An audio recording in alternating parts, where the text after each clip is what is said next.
Hey, and welcome to Beauty Beyond Blemishes, a Jade Alycia Beauty original podcast, Season 1, Episode 3. This one is called The Beauty Behind the Brand. Let's listen in.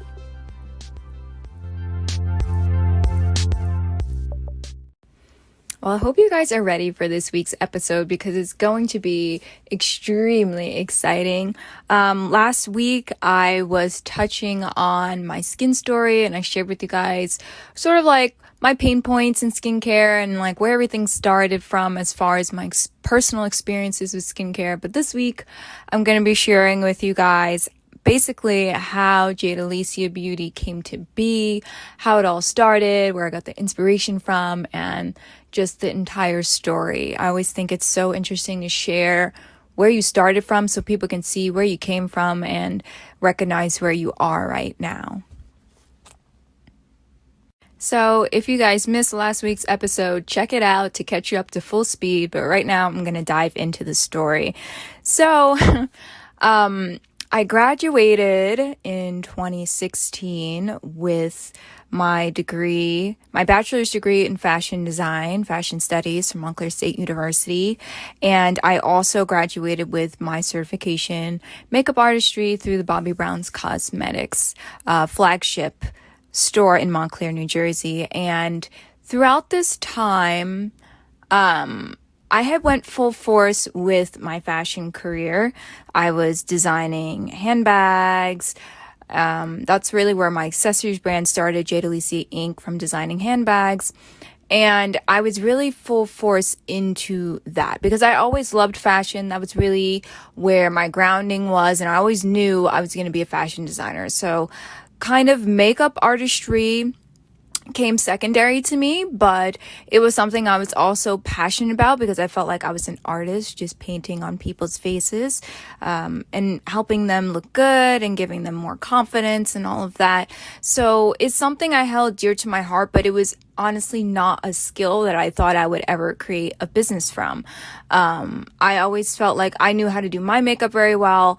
I didn't know how to do everyone else's makeup that well. When I went through the training, I was more comfortable in doing makeup, but I didn't really know what I would do with that certification in makeup artistry. I didn't know really where it would lead me, but I knew it was something that if need be, I needed one day, I had already under my belt.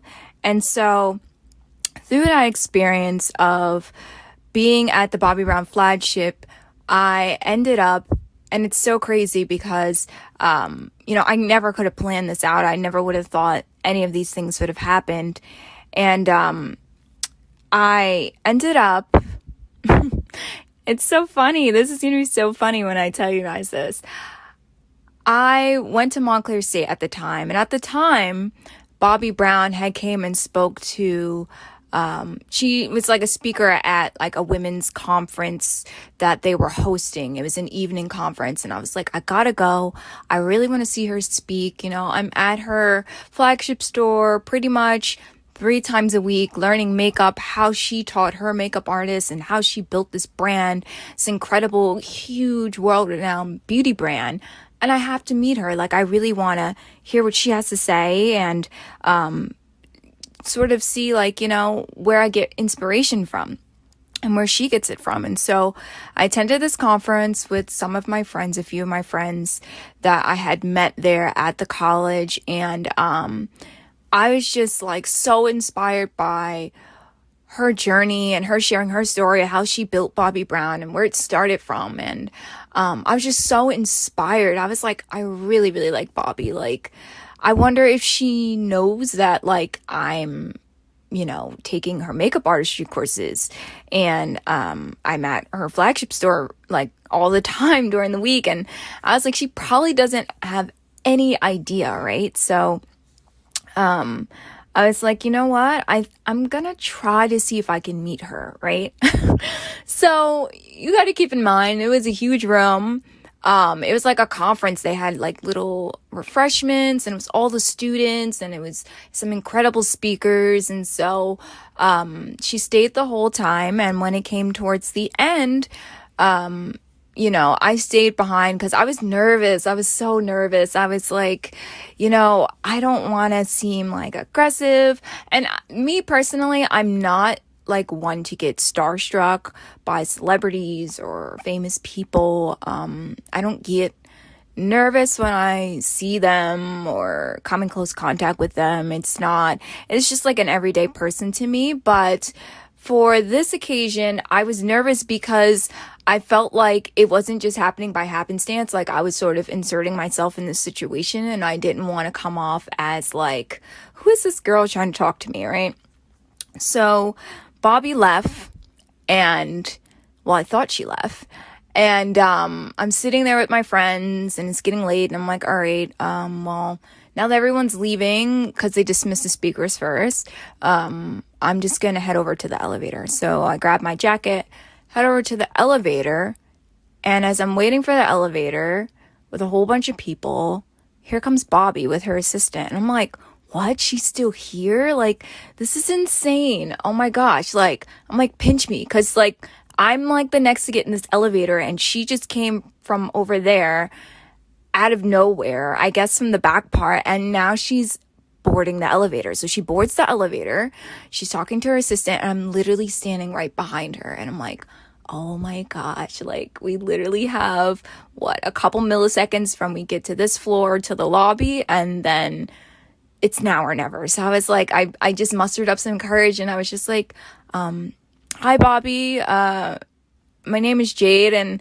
I just wanted to tell you, like, I really love the makeup artistry program that you guys offer through Montclair State, and it's just such an incredible opportunity. And I just really wanted to let you know that, like, I'm taking your makeup artistry courses, and I was just so excited. And she was so nice, and I was like, oh my gosh, like, this is insane. And so one thing led to another, and within that 2 minutes or less that I was in the elevator with her, she ended up inviting me to one of her campaigns that she was having at the flagship store. And she was like, I actually want her to be one of the models. So I want you to show up. We're having it X, Y, and Z. This time, date, you can ask the staff that's at the flagship store because you're already familiar with them. And we left. I went to my vehicle. She left and went off campus. And so that was really all the word I needed. Because the next time when I went to the class, I said to the lady that worked there that I was become really good friends with all the staff there. So I was like, hey, I went to go see Bobby speak. She invited me to this campaign thing that you guys are having. She wanted me to be there. And she was like, oh, okay, great. I'll put your name on the list. This is when it is. Because her assistant was supposed to follow up with me. I didn't hear from her, but I got on the list and I showed up that day. And the day I showed up, I got to meet Bobby. I got to shoot some campaign shots, do the makeup. It was such a cool experience.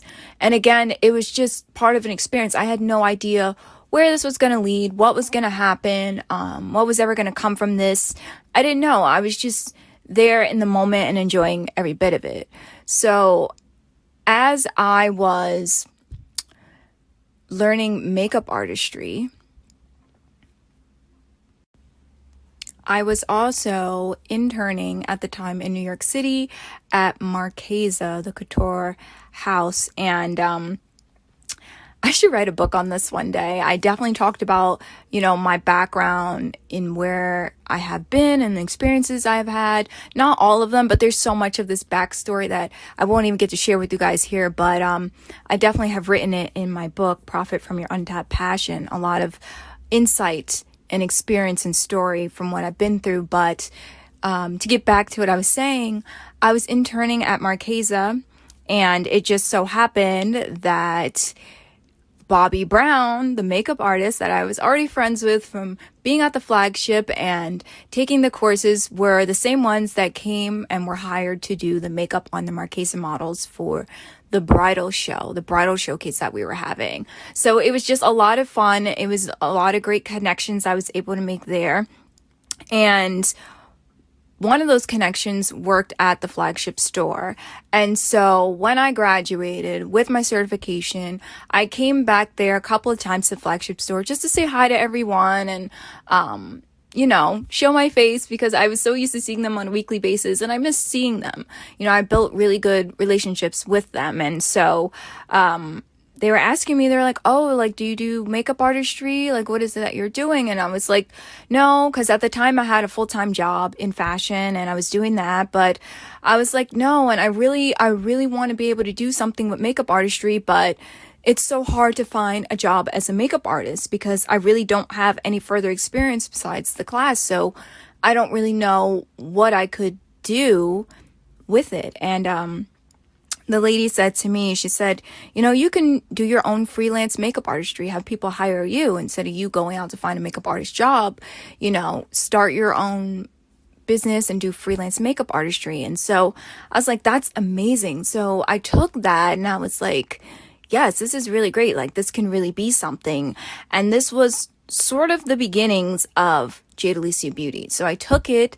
And the original name of Jade Alycia Beauty was the Glamourous Touch because I didn't want it to have my name in it. And at the time, I wanted the name of what I was doing to really be about the makeup and not so much like about my skill set, about artistry, and not so much about my name. And so that's what I went with. I went with the Glamourous Touch and I started my own freelance makeup artistry. And I was going around and doing different people's makeup. And what I realized in doing that, it was a great experience, but I noticed a couple of things. One, I was promoting everybody else's products, makeup, skincare. I had nothing of my own, and everyone had different skin. Everyone had different problems. Not everybody came with their faces ready for makeup to be applied. And I didn't have any of those products on me as far as skincare because I was expecting a client to come with a clean face. And the makeup that I was using was good, but the quality, it was still sort of like because just because you're a big name brand doesn't mean your products are superior in quality. And so I had to learn that. And as I'm going through all these difficulties, and then on top of that, people canceling last minute scheduling and being a far drive away, and then also working full time and having my other two businesses, it was a lot to juggle. And so I started to aim my focus on training up other makeup artists, which I felt was a good idea because I was gearing more of my material towards them. But I felt like that's not really what I wanted to do. And it came to a point where I was like, let's launch some products. I launched some products that were geared toward makeup artists, but I really wasn't seeing the progression that I wanted to see in my brand. And I felt kind of like this is not really what I wanted to do. It's now turned into something that I didn't intend for it to be. And so for about 2 years, I completely closed down the Glamourous Touch.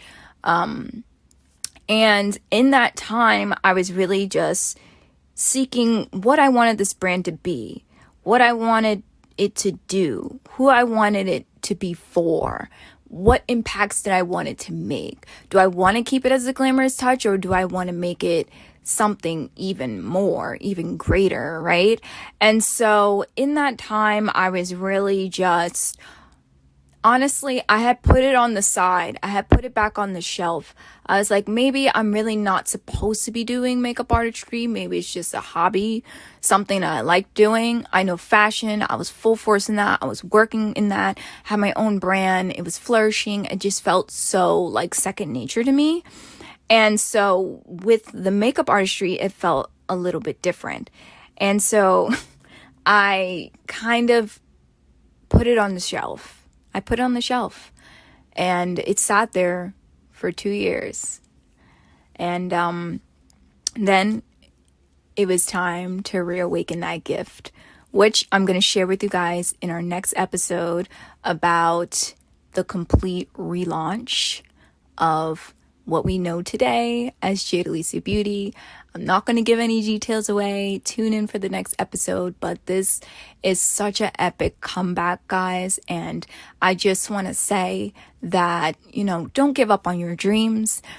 Even if you think it's a hobby, it's actually a blessing that you can utilize. Maybe not at that time. Maybe it's not that moment.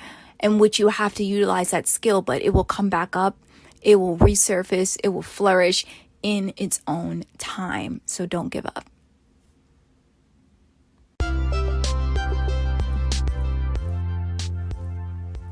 Thank you for listening to Beauty Beyond Blemishes. We hope you enjoyed this week's show. Let us know what you think about the episode over on our Instagram at Beauty Beyond Blemishes. We would like to give a huge shout out to our natural skincare brand, Jade Alycia Beauty. And until next time, love the skin you're in.